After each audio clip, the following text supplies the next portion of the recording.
And we are live with Naomi Shelton, who's asking me right out the front, like, what type of prep did I do? Where's the questions, Chris?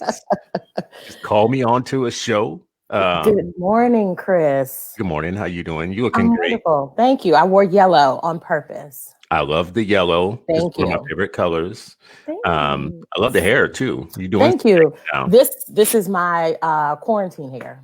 Is it really? Yes, it is. I wanted to make sure that I didn't have to worry about doing anything to it while we See, were, we got so much in common. That's what I did with my hair today too. you just Yep, this is let it all go. my quarantine style that I Yeah. got going on right now.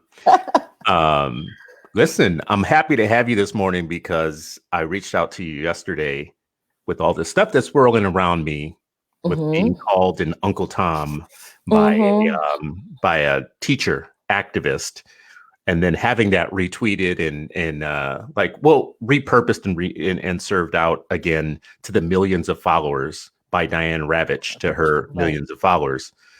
You know, it got me thinking because I heard from multiple people who who I know, we do this work. We're in education activism. We all have a personal story for why we do it, where we come from, why we care.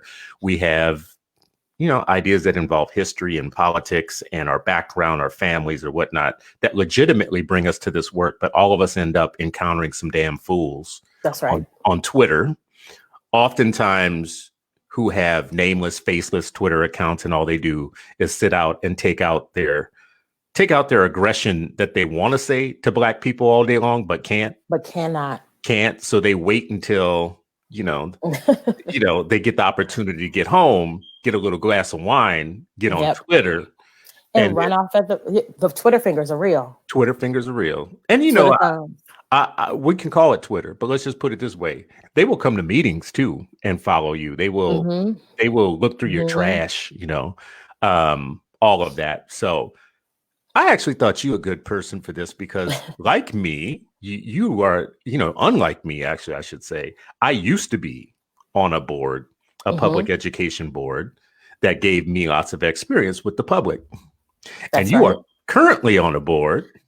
Yes, in addition to your regular life. So yes, we've had tons of conversation about the work that I did prior to joining the organization I work for now. But while I'm with the KIPP Foundation. I'm director of community engagement. That's coming off the heels of working for the United Negro College Fund, UNCF, for 6.5 years. And during my time at UNCF, I was nominated and approved to serve on the DC Public Charter School Board, which is one of the independent authorizers in the country, one of the most effective independent authorizers. So we basically approve charters for schools to open, work with schools during that process. We evaluate schools during their 5-year charter they're reviewed every 5 years, so they receive a 20-year charter. And within that time, if we have any issues, we evaluate them, cite them for different things. But that means that once a month, every month, I am exposed to the public, and the work that we do is critiqued, criticized, and unfortunately, people have Twitter fingers and have tons to say about charters in general, not realizing that my connection to the schools and the students and families that we serve supersedes anything related to just the charter space. And all this work that you're talking about right now is all not really controversial, right? Oh, no, it's actually, it's really the business of making sure that we're holding schools accountable. There's tons of fodder around whether or not charters are accountable, whether or not they are held to the same standard as traditional public schools. And I would say for the work that we do for our authorizing body, we really do hold the schools' feet to the fire. The boards of each of the schools, if we have an issue, we'll meet board to board. And then we sometimes have to work through some of that stuff out in public, and have had some really challenging conversations with some of these school leaders, be them of color or not, and just being really thoughtful about how they serve the students of DC. I mean, and when I say it's not controversial to us because we just think that, like, period, we just have some basic ideas. We believe that there should be like lots of options for Black people, Black families. We believe most likely, and stop me if I'm wrong in what I'm saying, but we believe a certain set of things that education hasn't been working for us and it's not working for us now, and we need to do something about it. That's simple. That's right. That's simple, right? Our kids are falling too far behind on a regular basis, and that's having impacts on our economics, our social standing, and our race, right? That's right. Okay, that's simple enough. We know that there are systemic things that are broken within the public education system that have nothing to do with us. We're not the ones who are miseducating teachers. We're not the ones who are placing them in classrooms they don't belong in. That's right. We're not the ones who are writing jacked up textbooks, right. Textbooks that just ignore history. That ignore history. We're not the ones who are putting lead in the water. Right. That's right. This sounds simple enough that we would want an alternative or some alternatives. And I think that, we hear specifically in our circles and our networks in the various spaces that we occupy, you'll hear people say, well, if you have the ability to choose which gas brand you want to use, or you want to decide what kind of car you drive, why not give people the full swath of options? I know that I have a specific reason how and why I come to this work. Over time, living in DC, we've seen an increase of the number of students who attend public school, be it traditional or charter, where for a very long time, people were able to opt out of the traditional system by going to private school. And the idea of we've now ramped up the number of traditional public school and charter school students means that people are opting back into the public school system instead of opting out and saying, I don't want to have anything to do with this at all. And so saying that, because I was one of those students, my mother and stepfather moved out to Prince George's County, which is one of the most affluent Black counties in the country. But the high school that I was supposed to attend was performing very poorly. The day that my stepfather went to unenroll me from school, they were setting fires in the bathroom trash cans, right? Wow. And so if I had gone to that school, I can tell you now, more than likely, the trajectory of my life would have been very different, but it also would have been on my parents for that to have happened. My mother opted to send me to a private school, but that's because charters were not an option. And I'm sure that if they would have been an option, that would have been a path that she would have pursued. But she had options, right? She had choices. And being in a place of privilege, I'm going to call it out. We had the privilege of her she and my stepfather, to be able to afford that.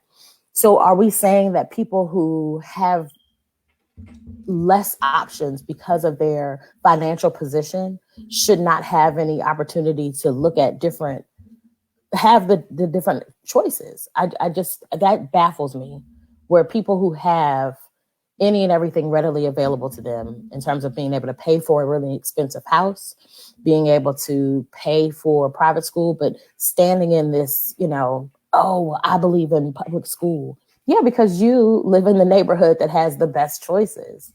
And how do you back out of that and say, but only I can have that and no one else can? I mean, we know that this is the rationale that we have. We have life's experiences that tell us that having pathways makes a difference for us, right? You just gave your story. Everybody knows mine.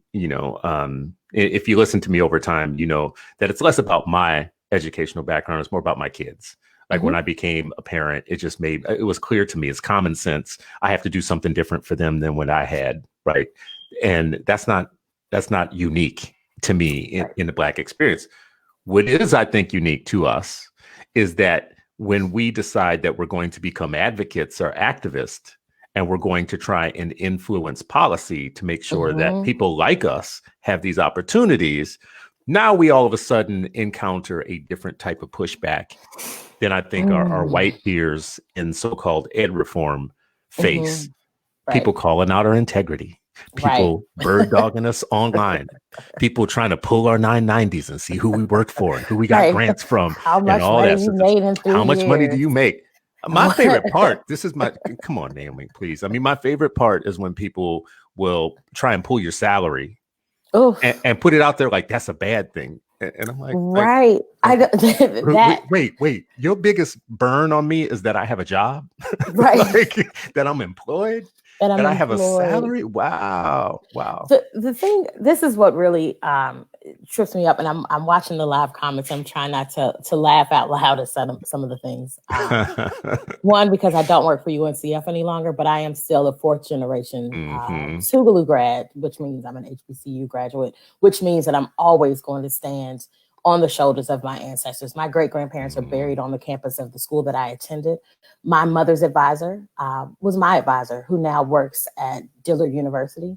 And so the idea, and I promise I'm trying not to, to go in on the Facebook comments, but the idea of undermining HBCUs is a part of the problem, right? The very people who are the undergird of our public institutions of education, and who really push for those things were Black people who were supported by white people with money.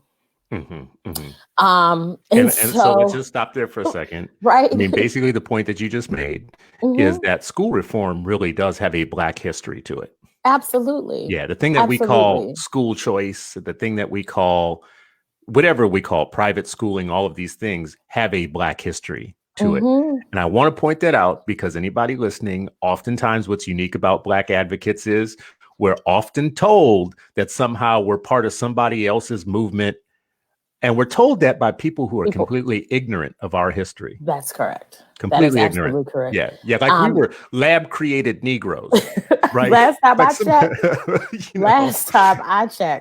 I like I said, I graduated from the college that my mother, my aunt, their mother, my grandmother, and my great-grandfather attended. He walked a day and a half from the county he lived in Mississippi to attend Tougaloo College, right? Of course, history tells us that he, as many of the people in Mississippi, were at the cornerstones of what was happening in the civil rights movement. So this is something that I come to naturally, right? It's in my DNA. My mother's father was an elected official in his town for who knows how long. So the work that I do and the commitment that I have to public service is born out of the years before me, the ancestors, right? So when I think about the work that I'm doing, it's not about selling off what's happening to children in the education system or the education landscape. It's really about how do I hold everybody accountable to make sure that children are getting what they need and that there's a voice in the room to ask when do they engage the parents of the parts of the city that haven't been served well. The work that I do every day at KIPP, the work that KIPP was born out of the work of Harriet Ball, right? Black woman. Thank you for bringing that up. Thank you. Because keep saying that everywhere you go, keep saying we invented some stuff in ed reform. That's right. Okay, and good, so, charter schools were born out of like teachers saying they wanted to have the autonomy to do the work that they do. And there were Black people that were part of that movement. I know so many amazing Black and brown school leaders who are not just running schools that were created by somebody else, but that they created themselves. And we sweep that under the rug when we're fighting against whatever this, pseudo machine is that people are talking about. At the end of the day, we want to make sure that children are getting the education that they deserve. And we know that that's not happening. While I was at UNCF, I remember, so this is back in 2012, I sat in my boss's office and said, I want a Black TFA. And he paused for a second and was like, what do you mean by that? And he's a TFA alum, a TFA relic. And I said, I want there to be a non-traditional pathway for Black people, Black and brown people, to pursue the art of teaching, but that is supported by the legacy of Black teachers and educators in this country. And I wonder what would happen in that and how people would embrace that versus it being something that they feel and in actuality is led by non-melanated people, right?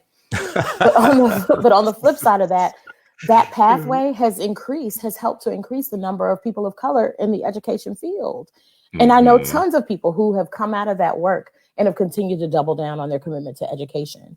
And so saying that it's, just something for white elites, I know tons of Black and brown people that are still beating the drum for education after they've served their 2 years. But what does that look like to create alternative pathways? Because we know that, there are things that we can tweak and things that we can do. But in the meantime, how do we support finding those beta projects that allow us to turn the corner? Why do you think it's so easy for people just to try and label us out of existence and just make us the sellout, the shyster, the shill, the pimp, the Uncle Tom, let's keep going down the line. There are liberal, left of center white people who will get all up in your timeline and call you out in ways that they would never do in person. First of all, let's be real. My ongoing, and I think I may make it a hashtag, is say it to my face. So I love it. But will you say it to my face? Yeah. So I grew up in, I was born in Mississippi, but I grew up here in DC. And then we moved out to, like I said, Prince George's County. We came back to the city. Yes, I went to private school, but yes, I also am, I'm also Black. I don't know if anybody can see that or not. So there just is a bellicosity that comes along with being a Black woman. See, now you're going to pull out the big words. Right. The bellicosity. The bellicosity that comes along with having to deal with, the challenges and the things that happen. And that has really been amped up by, having to be a public facing official. In the work that I do, I can tell you there are times where there have been people sitting in meetings and spaces, and I have no idea who they are. And they have either challenged me on Twitter or done that publicly or anonymously, right? So I don't know who these people are. I don't know exactly who everyone is. But one of the things that I will constantly say to people is, I want you to come to the next meeting. It's every third Monday of the month. And say whatever you have to say to my face. And I can only tell you that only one person has ever come to me, and she hasn't really said anything to my face other than I'm introducing myself, but nobody's ever come to me. There's a young Black man here who attended a charter school who has issues with the charter sector. But we ended up having a 30 to 40 minute long conversation. And I told him, I said, your parents having the opportunity to make the choice for you to attend a charter school is something that we should continue to allow people to have. And if you want us to fight back on the things that charter operators are doing that are incorrect, let me know and we'll call them to the carpet. But telling us that, as Black people, that us being in these spaces is somehow us selling out versus what's actually happening, where I've actually been called to the carpet by my executive director, be like, you can't bully people. And I'm like, I'm not bullying, I'm asking questions. Me asking a charter leader why he thinks it's okay to, reprimand parents and students for things. That is something that I'm gonna, if not challenge, at least raise the question to have people second guess or think about why they are making the decisions they're making. And just to be clear, we're never advocating anything where we're saying this is going to be perfect. We're never saying, school choice is going to be perfect. Private schools are going to be perfect. Charter schools are going to be perfect. We're actually much more simple than that.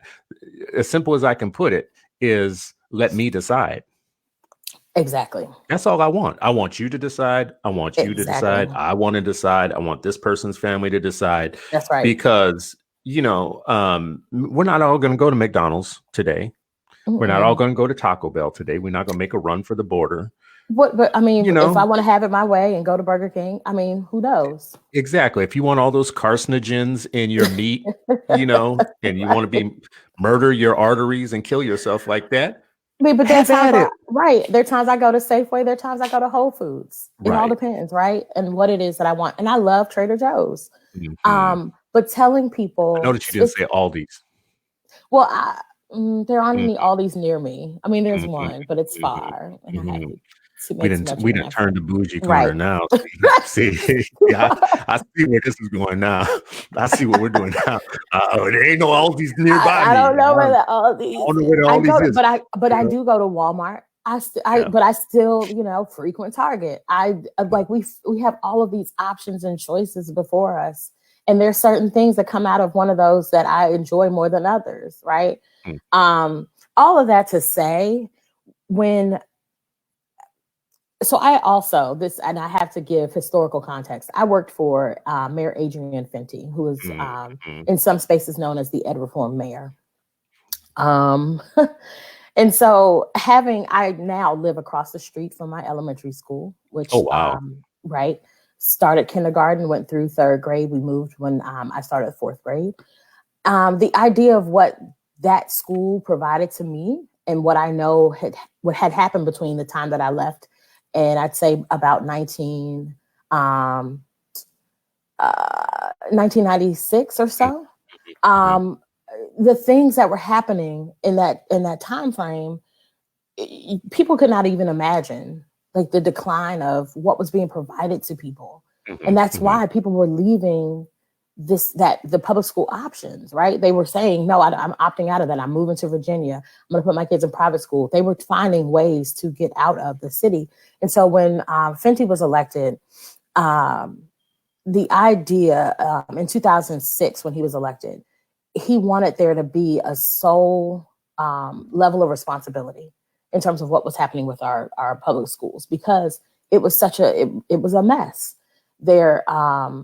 After he named Michelle Rhee our chancellor, there's an infamous press conference that they held where they went to a warehouse that housed, books and supplies, etc., that were all to be distributed over time, were supposed to have been distributed to the different schools and to the rafters. All of these supplies, all of these supports, all of these books, things were sitting in this building. And so when people talk about, the charter board they're not transparent and they're not this and they're not that. Where was the transparency in that?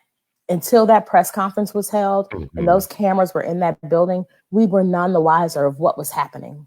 No, but this is the gaslighting of us, though, is we're always put on the spot of having to defend what came after the exposing of the system for being as corrupt as it was, right? And any of us that have had any experience over a generation or two with a straight up traditional regular public schools, and especially people who have worked within it and seen, should not even fix their lips to try and pretend that it's ever been good, that it's ever been perfect, right? So why beat up on the reformers? Like the thing that I never understand is if you get in a car accident and the EMTs show up on the scene and come and try and give you life-saving treatment, and somebody beats up the EMTs, you gotta be like, well, goddamn, why don't you beat up the people that hit this dude in the car? Why are you beating up on the EMTs, right? Well, the EMTs are white saviors. They're this, they're that. Yeah, but they're not the ones driving the car that ran you over, fool. That's right. Right? Like, so this is what I want to ask. I have the question up here right now, too, is what have you learned that made you different from when you first went on the board and you first started trying to be like a public figure? You first had yourself out there. And then you encountered some people who straight up just like talk to you like you weren't a child of God. Sideways. So, I'm getting to this point earlier and I got off track. You and I do this often. Yes, people are getting the benefit of the way that we talk anyway. Folks think that this is a broadcast. It really isn't. This is just really how we talk to each other. Yeah. So the funny thing is that the bellicosity that I have, I've really learned to like chill it all out. There are people that have known me for years and they're like, you're just so different. I'm like, I'm not different. I just evolved. Right. My mother worked for multiple senators. She worked for 2 different senators. So she's almost like my press secretary. She's the one that like calls me, when I'm getting out of pocket and says things to me like, you can't say that on Twitter. You can't say that. You can't say this, because she sees all of that. Right. So that's always in the back of my mind that my mama is going to see or know or hear what I've done. And so knowing that, I still have to hold on to my integrity of me respecting myself.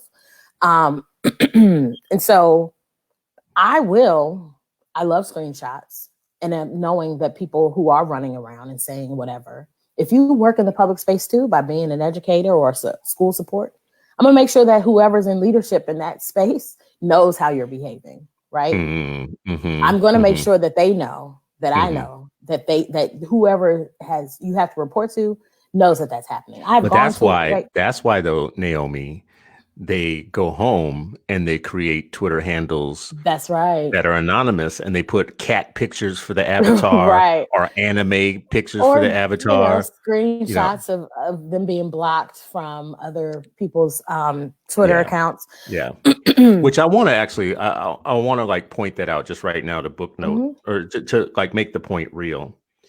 I actually am in this somewhat like a pugilist. I'm an activist. I don't mind hand-to-hand combat. I don't mind getting in somebody's Twitter feed and making them a project. I don't mind them. Like, I got time today, right? Like most of my friends don't have time today, right?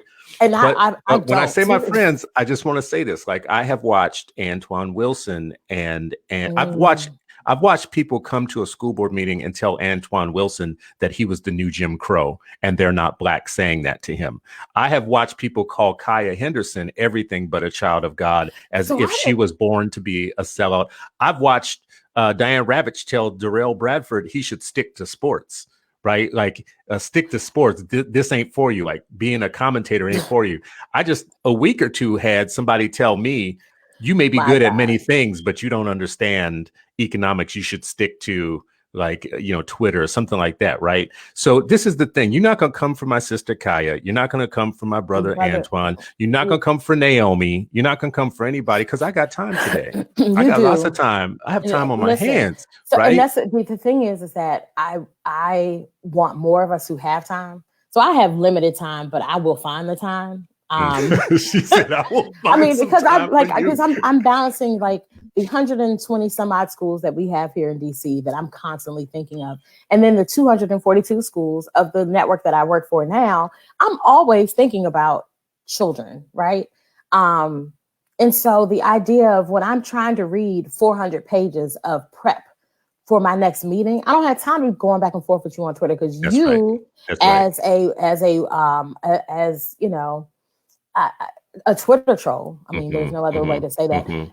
You having time means that you're taking time away from me being focused on kids, right? The idea of people wanting to sit in their own, heroism of saving public schools don't realize that you're taking away from the time that people are dedicating to kids, right? I don't just show up at meetings and then pretend like, oh, well, I guess I'm going to vote this way. No, there's a lot of work that goes into this. This isn't just, I'm going to... You put your heart into it. You think about it. You put your soul into it. And right? I'm not getting ready to show up at a meeting and not know what I'm talking about, right? And so this isn't just a thing of like, oh, this is a hobby. This is something I'm spending my time on. No, I set an oath. But I also rest on the shoulders of my grandmother, who was a public school teacher for 30 some odd years. My commitment to this is not just fly by night and let me stock up my resume. I don't care about that. I love that you keep going back to the ancestors, because this is something that is a trick that I have as a trick.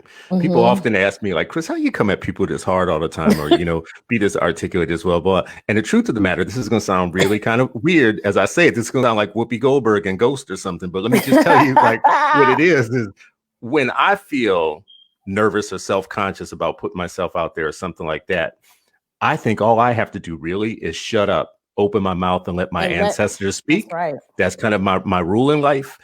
And when somebody comes for me, and I'm just kind of like, let me introduce you to my ancestors, because you might whoop me down today. You might get me feeling some kind of way, but your arms are too short to box with God, honey. It ain't gonna happen. So I think we need to model that, but this is what I need. Like, as a person who considers myself a pugilist in this, I'm not an educator. I'm not like I'm not writing any books or any, like, I'm not running a school district or school. So I just need to know my role. My role is I'm an activist. I need to make it easy for you to keep doing your job. That's right. I need to make it easy for my Black educators and my Black people who run something and run schools and whatnot to not have to deal with these fools. That's right. On Twitter.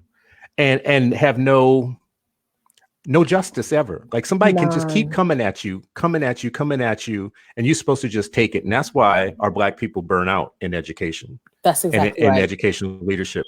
Anyways, don't get me preaching. There needs to be more people who have time to help y'all. And the thing is, and I don't try to equate the two because they're very different, but the idea of you have Black people that are going into schools, traditional and charter, but they are being relegated to like the role of disciplinarian, or they're being relegated to, just being there for the sake of numbers, versus I know so many Black people. We just, I think last application cycle, we had 11 charter applications, 11. And we approved 4. I should know this off the top of my head. But 3 of them were all led by people of color, right? How do I create more space and opportunity for the people that have all of this swirling around in their head and they just need the opportunity to put a plan into place to be able to do the work, because them going into a traditional process has only harmed them and kids in the process. So how do we create space and opportunity for more people of color to see what's possible? How them starting their own schools, how that work matters, and how do we like completely shift the narrative around what it means to go into an existing landscape and do the work and double down, and then think about how to shift the culture within something that already exists. I actually worry about, though, like we put focus on getting people into the pipeline, getting Black people to start schools, getting people to start, getting people into positions of power to run districts and to run, schools and whatever. What we don't spend a lot of time, thinking about, though, and I've thought about this a lot just because when I was on a school board, I started seeing it more and more, is there is a shelf life of how long most Black people are going to be able to put up with the nonsense that comes along with this work. That's right. Right. So I've seen Black principals come into schools with all white teachers, and I know there's a shelf life on you. I'm sorry, son. You're going to be here for about, a couple of years, and eventually you're going to put your pride in your pocket and walk. Right. Yeah. And right. Happens to everything from principals, teachers, students, school leaders, whatever. So I actually think this is kind of on purpose, like this narrative where people come at you to make sure that you're the right type of Black person. You perfectly union affiliating, perfectly school loving, don't question anything, don't try and change. I've had Black teachers tell me straight up that they've been told that they're making everybody else look bad by working so hard. Right. So I'll ask you, because I don't feel like I'm ever going to get tired. I just, because my job is easier. I'm not trying to educate children every day.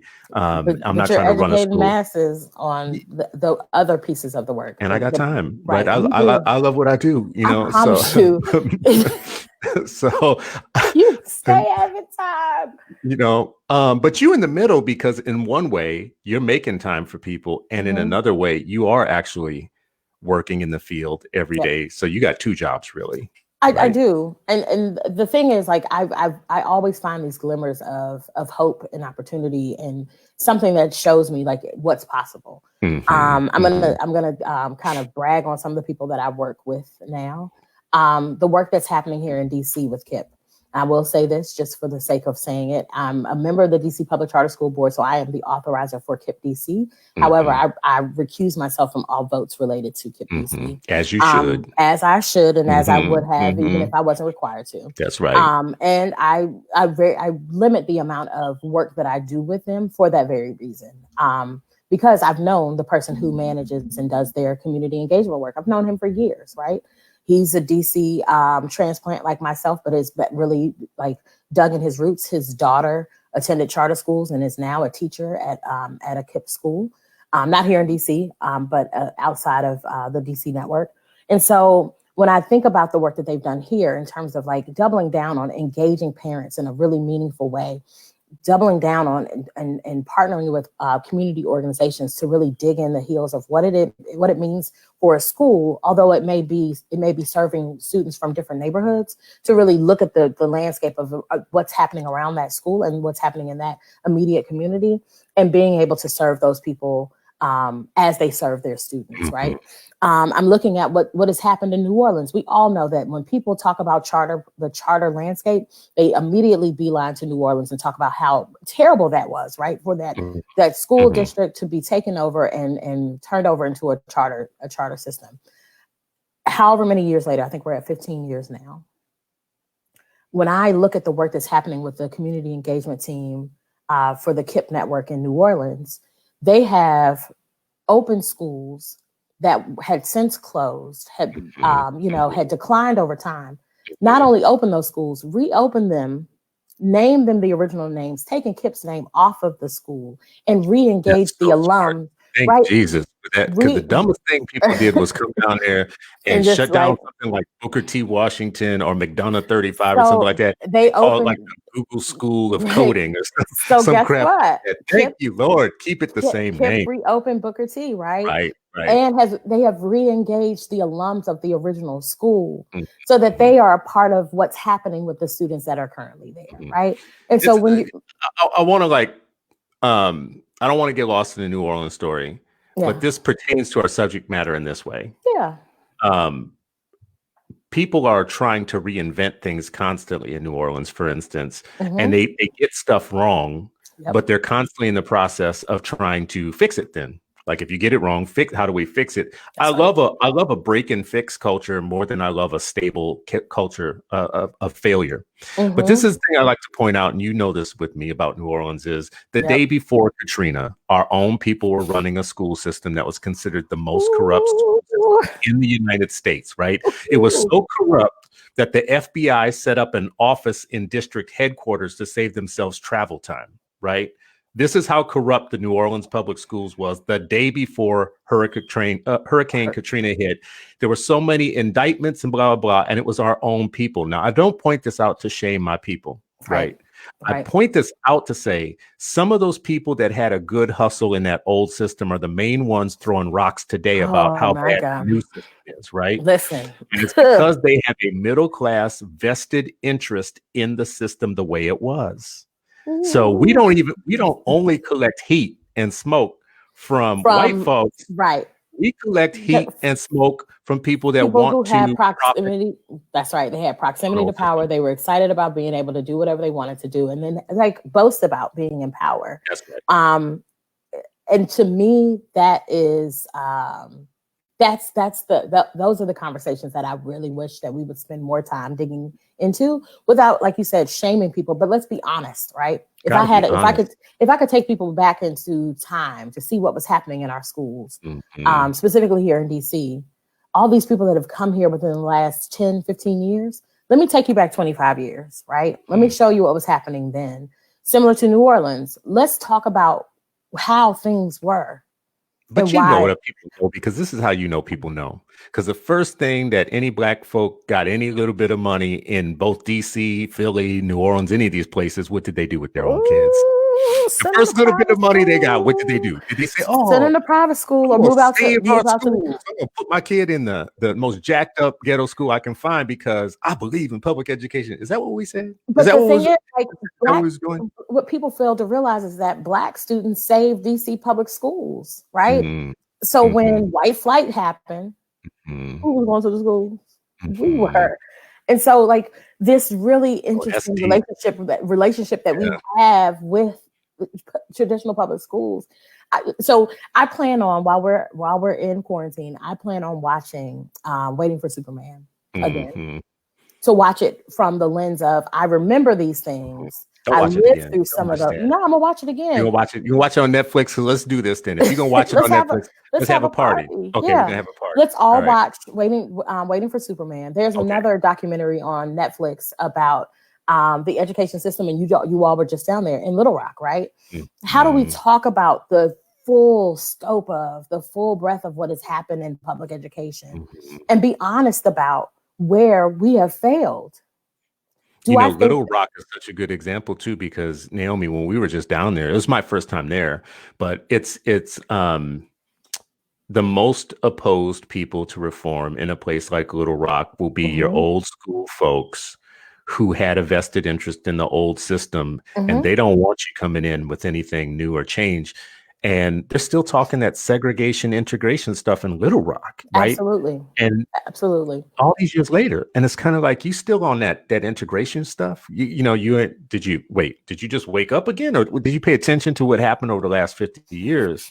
Yep. And the segregation thing that you brought up just brings up something that has been a recent, a recent tool to think about how we talk about what's happening in the education sector. So, of course, now people are saying that charter schools are the reason, are perpetuating segregation. Every time I think about it, I want to laugh. So last time I checked, when I would go east of the river here in DC, so wards 7 and 8, predominantly Black, low economic, which is weird because there's a good spectrum east of the river as well. But last time I checked, I didn't see any white kids going to school over there when it was before charters entered the landscape. So to now say that charter schools are perpetuating segregation is like, what Twilight Zone? Why are you gaslighting us into believing this rhetoric around? There you go. Like, why do we let them know? Why do we let them? I don't know. I don't know if it's because people went to the schools that didn't treat us right. This is what I think it is. I don't know. We're allowing people to be ignorant about history. It's our greatest failing. Our greatest failing as education activists is that we allow people to talk as if history never happened. Like we don't know anything that came before us. And I just tweeted this the other day. I said, instead of us doing First Friday, so there's an organization here that hosts tours every first Friday of the month of high performing schools. And I said, I want a First Friday, or I want something that has a time machine so we can go back and look at what precipitated where we are now, so that we could really truly feel where we were, so we know how we got to where we are now. Is this all perfect? No. But instead of us talking about the systems, let's talk about how do we train and continue to educate and do professional development for teachers in a different way. Right? How do we do it for the public, though? This is what I want to understand is, like, we have people in our feed right now who are saying they want to join this movie with us. We need to do this. Like, we need to have collaborative learning opportunities where we can learn together at the same time and talk. Like, there are people in our feed right now who are intelligent and have insight and whatnot, and we should be talking together and learning together at the same time, because that whole thing about like those who don't know their histories are doomed to repeat it. I say that I changed that up a little bit. Those who don't know their history are doomed to not repeat the best parts of it. That's right. If you don't even know you've done something before, how can you do it again? How can you improve? And we have educated our own children before. We have had our own schools before. We have educated our own teachers before. And those schools were enviable. Like the idea of what happened with Dunbar High School here in DC. Right. Famous. So everybody who's listening, if you don't know about Dunbar, look it up and Google it. Just read it. And you'll be fascinated by how we had a little mini Black Harvard in DC. Just right there. Right. Segregated.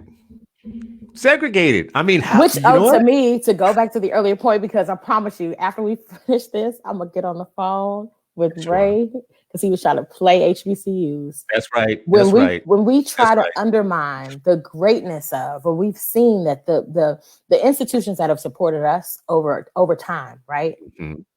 I mean, schools that were founded in 1869, 1859, that have sustained themselves over the years, thinking that they're less than because they are all Black.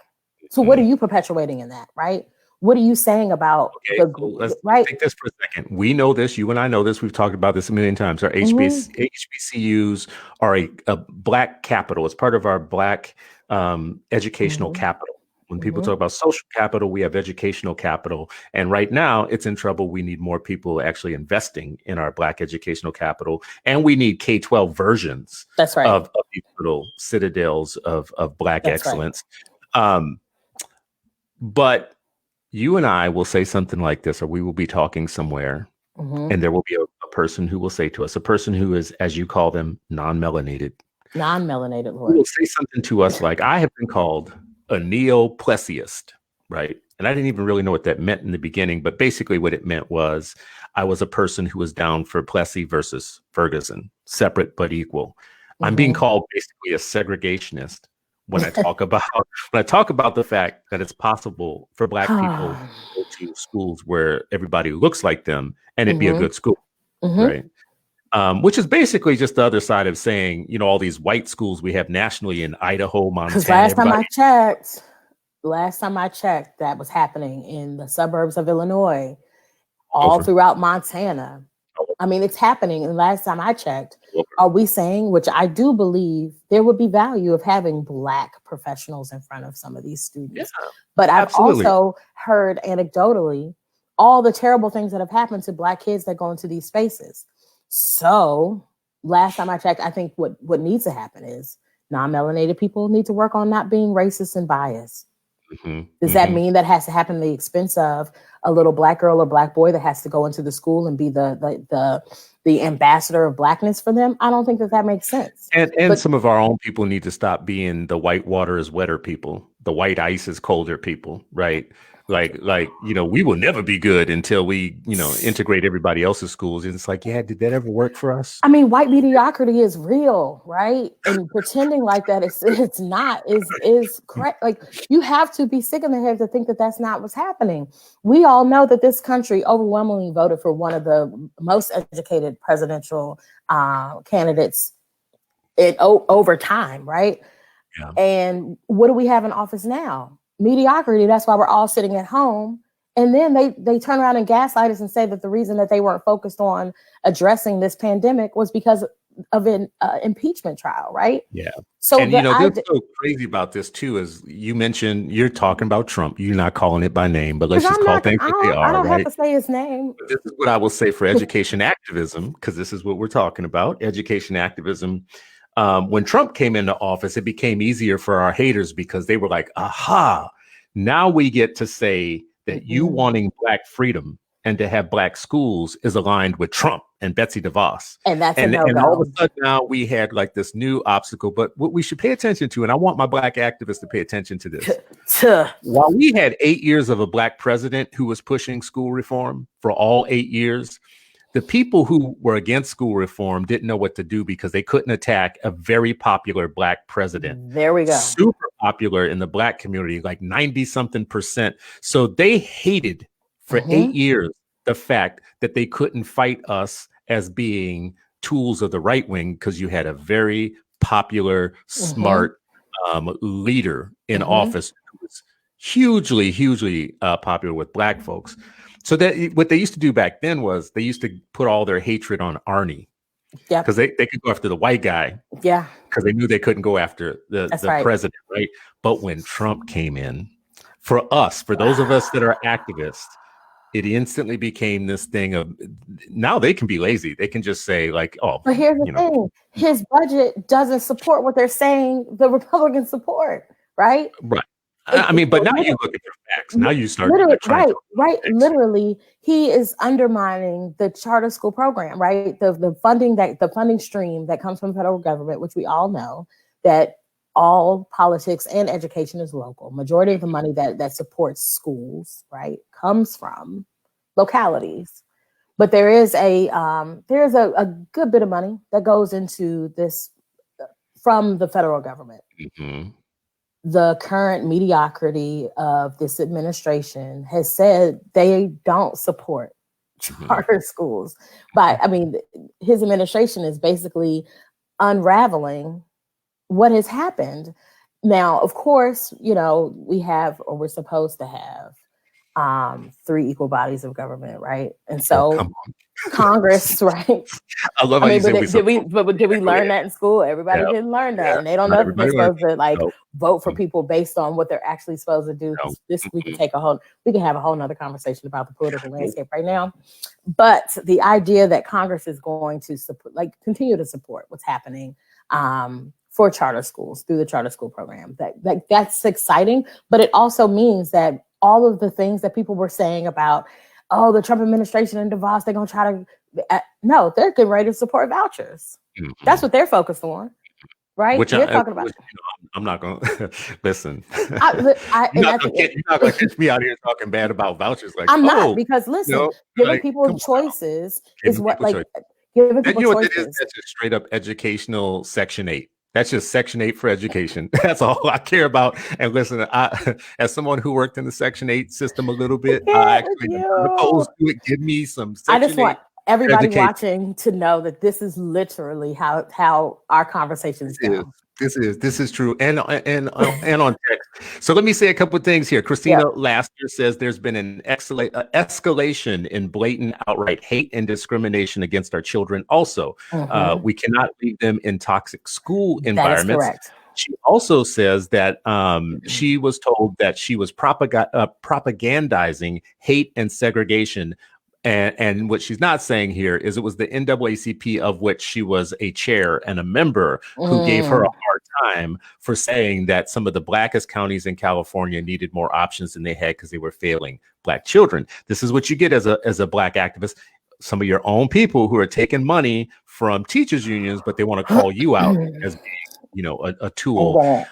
Kaya Henderson wanted to remind us that there's a book called First Class, The Legacy of Dunbar, America's first Black public high school. I want people listening are reading. These are things that we should start putting together, like activist sacred texts. Yes, like having our building codifying the canon of Black activism. Right. You don't just get to call yourself a Black education activist. You need to set up a certification.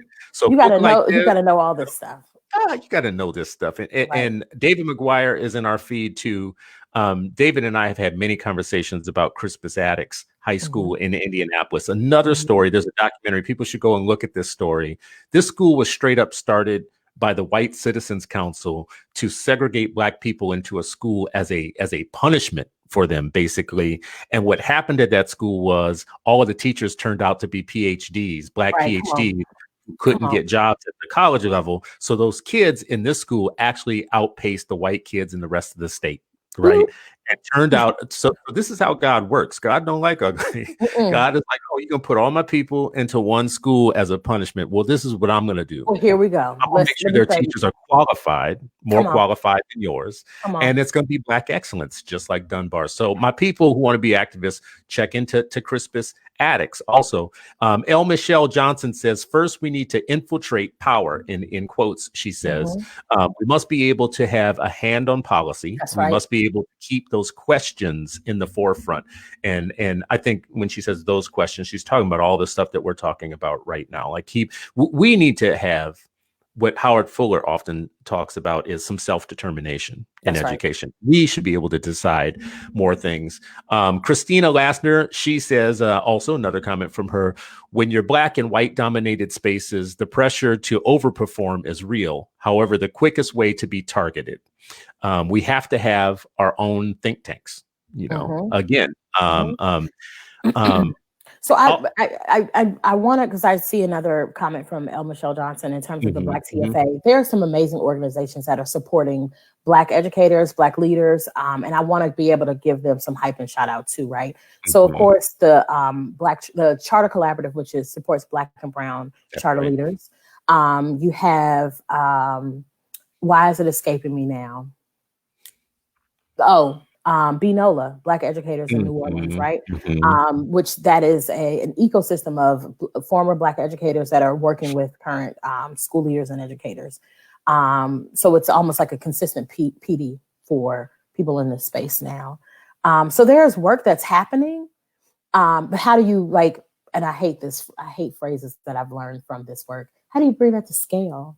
I hate that word in education, period, because I think scale is the wrong question. Scale is always like not in what you're talking about. I'm talking about this in schools. That's right. We need to descale some of this stuff. We need to break some of it down. Can be niche. Some of it can be boutique. Did you say niche? Yeah. Pellicosity, niche. I'm an English major now. When I look at my GPA, yes, you are. Yeah, damn. I mean, I failed. I want to point this out too, Naomi. My firstborn child, my firstborn son, is in this feed with some comments here, and he says Naomi with the big facts, right? Oh, that is. This little Negro loves to listen to my stuff and watch my stuff and give all the shine to other people. Right? Like he listens to 8 Black Hands podcast and is like, I'm on Team Sharif. But Sharif, now I'm gonna tell you now, all the 4 of y'all, but the 4 of y'all are almost demonstrate the full spectrum of Black people in this space. You all have very different perspectives, but we're all aiming for the same goal, right? That's right. And if anybody came at one of the four of y'all, the other three are gonna make sure that those 6 Black hands are there, ready and waiting, right? I want us to get to a point where I can support. There's a Black teacher who was up for Teacher of the Year who works at Amadon Bowen Elementary School. She's an HBCU graduate. She's a member of the same sorority that my mother and grandmother are members of. I support her, right? I'm not going to knock the work that she does simply because she's in the traditional public school system. But I'm also going to tout the work of Chantel Wright, who started Achievement Prep here in DC. I'm always going to support everybody who is working and doubling down on making sure that disarray thing. You're rooting for everybody Black. I'm rooting for everybody Black who's doing the work and doing it with fidelity. There's another big word for you, but doing it well, right? I'm not going to root for you. I'm not going to root for you if you just because you're Black. If you're running around and telling kids, oh, you're only going to be a hairdresser. Like the work that I did at UNCF in terms of going in and talking to students and hearing about their experience in K-12, some of these teachers, counselors should be ashamed of themselves in terms of what they're saying and feeding into kids. I'm not going to pretend like that doesn't happen, but if I know that you're serving children in the way that they need to be served, no matter what part of the sector you're a part of, I'm going to support you. But the moment I find out that you running around and saying all kinds of ridiculous things like, oh, well, you're not going to amount to much, or I'm going to write your recommendation letter, but make sure it tells the school that you don't need to go to college. But that student is now persisting in the higher ed space. I'm not supporting you. We don't love raggedy. We don't love raggedy. Raggedy is my, we don't love raggedy. But what you just said that I think actually needs to be summed up in this entire conversation is that Black activism, in some ways, people like me who are Black activists, we really need to be cheerleaders for people that are doing the work. Right. Yep. Like I'm basically a mascot for Black education activism. I'm basically kind of like a cheerleader. Like, I'm not in the game. I'm not a quarterback. I'm not calling plays. I'm not trying to make the touchdown myself, but I sure as hell am on the sidelines. Cheerleading on my people who are taking it to the Booster Club. Right. Can be the leader of a local fan club. All of that, right? We can be all of those things because we need everybody to play their role, right? Everybody can't go into the classroom. That's right. But that doesn't mean that I can't highlight and amplify what's happening with some amazing work. I'll just be real with you. Like, you've heard me say this before, and I've got this as an issue. Like with me, I'm not educated enough. I didn't have a good situation in school. But you're one of the strongest writers out here in this space. I mean, I appreciate you saying that, but I mean, the bottom line is what I know and wake up with every day is I'm somewhat of an interloper. I did not have a good education. I did not have a good time in school. I don't like school. I didn't like public education. I didn't like my teachers. I don't have that one teacher where I had that one magical moment where it changed my whole life. I fell through the cracks and fell hard through the cracks. And I'm okay with it because, what I was taught in my own family was how to work, how to just work and make a living. Like it wasn't abnormal for people to not do well in school, but you still worked. You still did something, right? But when I became a father is when I decided I was also going to be an activist at some point because I learned so much. Like in trying to fight for my own kid, I learned something and I'm like, I can't do it all. I don't have a PhD. So you're not going to put me on a circuit where I'm sitting, like at that level. I'm not going to be a superintendent. I don't qualify to be a teacher on any of these things, but I do still have something to say. And that's Black activism, right? That's activism. We all can play a role. But what I want people listening and seeing this, and we need to wrap on this, what I want people to say is there's a role for everybody to play. And if you take on this Black activist role, you are going to encounter some fools. And these fools are going to call you out your name. They're going to challenge your integrity. They're going to belittle you. They're going to try and marginalize you out of the conversation or whatnot. What you need to do, right, in my this is just one guy talking. You need to check with your faith. You need to understand your God. You need to know whose child you are. You need to consult with your ancestors. And I'm talking about dig deep. And then you need to stand your ass up, straighten your back, look these people in the face and say, not today, Satan. That's right. Not today. That's right. You have time. right? Right. And if you don't have time, make time, but tag in the person who has the time, right? That's right. Tag in the Naomi, person who has time. I love you. You're my sister. This is great. I'm so You're my glad that you brother. came on today, and we're gonna keep talking. We will, of course. We're going to have another one of these discussions. For all my people who have watched this, you can find Naomi on Twitter. Naomi, tell them how they can find you on Twitter. So my Twitter is Naomi Shelton DC. I think it's that on Instagram as well. If you want to learn more about the work that I do, feel free to hit me up. You can visit KIPP.org. I have the legacy of work that I did at UNCF. So if you look up uncf.org/K-12 advocacy, you can see the research that's there. So yeah. So this is what also I'm going to say is Naomi and I, we're going to organize, number one, this movie watch. We're going to watch the movie together, and we're going to organize some sort of sacred text for our Black activism or whatnot, either a discussion or something. Of all if you have been watching this or listening to this, or even if you listen to it after the fact and you want to participate, shoot me an email at Christopher@activist.com. Christopher@activist.com. If you send me an email, we will make sure that you are looped in, and me and Naomi will have you as part of our family. Indeed, because we need more people that have time. Absolutely. Thank y'all. May the peace of the Lord be with you. Amen. Thank you, Chris.